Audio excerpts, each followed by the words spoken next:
ఓం శ్రీ గురుభ్యో నమః. అందరికీ నమస్తే అండి. మనం భగవద్గీతలోని రోజుకి ఒక శ్లోకం, ఆ శ్లోకం యొక్క అర్థం తెలుసుకుంటున్నాం కదండి. ఈరోజు ద్వితీయ అధ్యాయంలో 28వ శ్లోకం, ఆ శ్లోకం యొక్క అర్థం తెలుసుకుందాం. సరేనండి. అవ్యక్తాదీని భూతాని వ్యక్తమద్యాని భారత అవ్యక్తనిధనాన్యేవ తత్ర కా పరిదేవన. ఓ అర్జున, ప్రాణులన్నీయును పుట్టుకకు ముందు ఇంద్రియగోచరములు కావు, అవ్యక్తములు. మరణానంతరము కూడా అవి అవ్యక్తములే.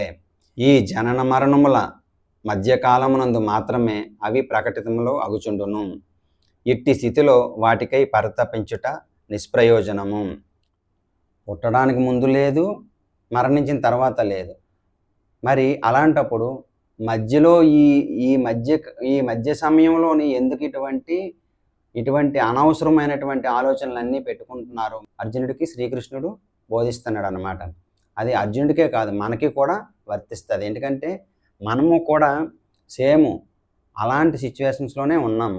ఎందుకంటే పుట్టిన దగ్గర నుంచి మరణించేంత వరకు రకరకాల, అంటే ఆ స్థాయికి తగ్గ వయసు స్థాయిలకు తగ్గట్టుగా రకరకాలైనటువంటి ఎమోషన్స్, రకరకాలైనటువంటి బంధుత్వాలు, రకరకాలైనటువంటి బంధాలు, వీటన్నింటిలోని ఇరుక్కుపోయి తెగ బాధపడిపోతూ ఉంటాం అన్నమాట.